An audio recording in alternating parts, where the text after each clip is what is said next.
അപ്പോൾ ആഷിയുടെ ഉമ്മാന്റെ ഒരു വീഡിയോ ഭയങ്കരമായിട്ട് എല്ലാവരും കണ്ടിട്ടുണ്ടാവും.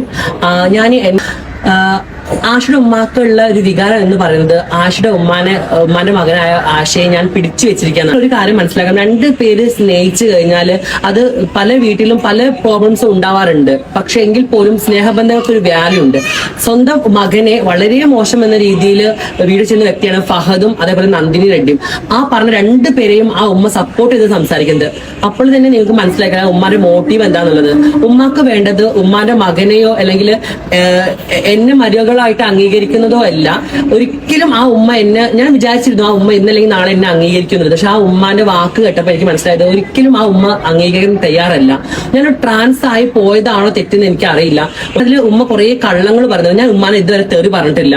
അങ്ങനെ തെറി പറഞ്ഞിട്ടില്ല. ആ ഉമ്മ വീഡിയോസ് ഇറക്കട്ടെ, ഞാൻ തെറി പറഞ്ഞൊരു വോയിസ് ഉണ്ടെങ്കിൽ അത് ഇറക്കട്ടെ. ആ ഉമ്മ എന്നെ പറഞ്ഞിട്ടുണ്ട്. പക്ഷെ അത് ഉമ്മ എന്ന ഒരു പരിഗണന വെച്ച് ഞാൻ അത് ഇവിടെ കൊണ്ടുവരാൻ താല്പര്യപ്പെടുന്നില്ല. പലപ്പോഴും അത് പറയുന്ന കാര്യങ്ങളിൽ നിങ്ങൾക്ക് ശ്രദ്ധിച്ചാൽ മനസ്സിലാവും അവിടെ ഉമ്മാക്ക് വേണ്ടത് എന്നോടുള്ള, എനിക്കറിയില്ല ഉമ്മാക്ക് എന്തിനാണ് എന്നോട് ഇത്ര ശത്രുത എന്നുള്ളത്. ഞാനും ആശം സ്നേഹിച്ചത് ഞാൻ ഒരിക്കലും.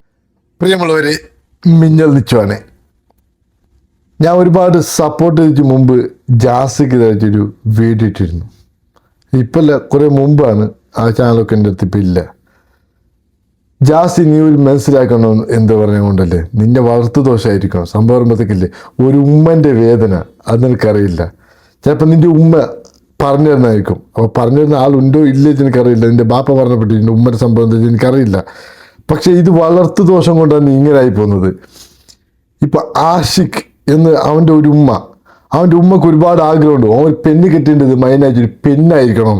ആ പെണ്ണുങ്ങൾ പറഞ്ഞിരുന്നുണ്ട്, ഏത് മതക്കാരായാലും കുഴപ്പമില്ല, ഏത് ജാതിക്കാരായാലും കുഴപ്പമില്ല, ഒരു പെണ്ണായിരിക്കണമെന്നാണ് പറയുന്നത്.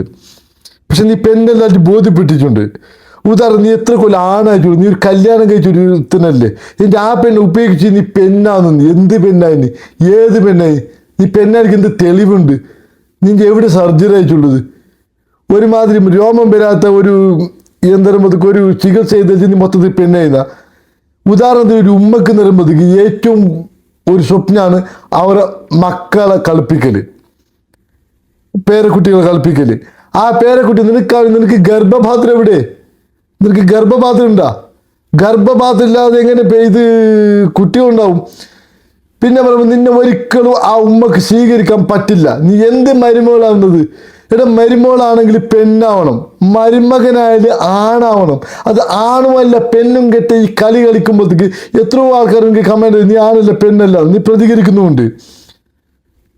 പിന്നെ നീ പറയുന്നത് ഫഹദ് പറഞ്ഞു കൊടുക്കുന്നത്, ഞാൻ കണ്ടിടത്തോളം ഫഹദ് നല്ലൊരുത്തിന് തന്നെ. അവൻ ആണാണ്, നല്ല മീശയുണ്ട്, നല്ല താടിയുള്ളൊരു ആണാണ്. അവന് മക്കളുണ്ട്, കുടുംബമുണ്ട്, കുടുംബത്തിൽ നന്നായിട്ട് പോറ്റുന്നുണ്ട്. ഇത് ഒന്നാമത്തതില്ലേ നിന്റെ നാട്ടുകാർക്ക് അടിക്കേണ്ടത്. എന്താണത്? ഇങ്ങനത്തെ ആളെ വെച്ചടിക്ക്. രണ്ടാമത്തിൽ നിന്റെ പേരൻസിനെ അടിക്കേണ്ടത്. എന്താണത്? ഇങ്ങനത്തെ മകനെ വളർത്തിയടിക്ക്. മകനെ വളർത്തുമ്പോഴത്തേക്കില്ലേ വളർത്തും പോലെ വളർത്തണം. മനസ്സിലല്ലേ? ആൾക്കാർ എന്തോ ആയിക്കോട്ടെ. ഇപ്പോൾ കുറേ ആൾക്കാരുണ്ട്, കള്ളുടിയന്മാരുണ്ടാവുന്നു, കുറേ പെണ്ണുടിയന്മാരുണ്ട്, എല്ലാവരും ഉണ്ട്. ഇത് ഒന്നും അല്ലാത്ത ഒരു കുടുംബത്തിന്റെ കണ്ണീരെടുത്ത് നിനക്ക് എന്ത് നേടാനാ? എന്ത് നേടാനാണ്? നീ അവനെ അടിക്കുമെന്ന്. അടികൊള്ളുന്ന അവനെയും പറഞ്ഞ കാര്യമില്ല, നിന്നെയും പറഞ്ഞ കാര്യമില്ല. ഇത് ആൾക്കാർക്ക് എൻ്റെ മുട്ടുന്നല്ലാതെ ഉണ്ടല്ലേ. നീ നന്നാവനൊന്നും പോകാൻ പോകുന്നില്ല.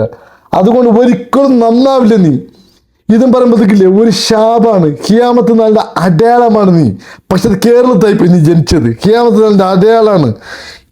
ഖുർആനിൽ ഒരു വാചകമുണ്ട്, മന്ദത്ത് സാഹ, ഖിയാമത്ത് നാളിനെ പ്രതീക്ഷിച്ചു കൊള്ളുക. അതാണ് നീ. അത് നീ കേരളത്തായി പോയി മോനെ ജനിച്ചത്.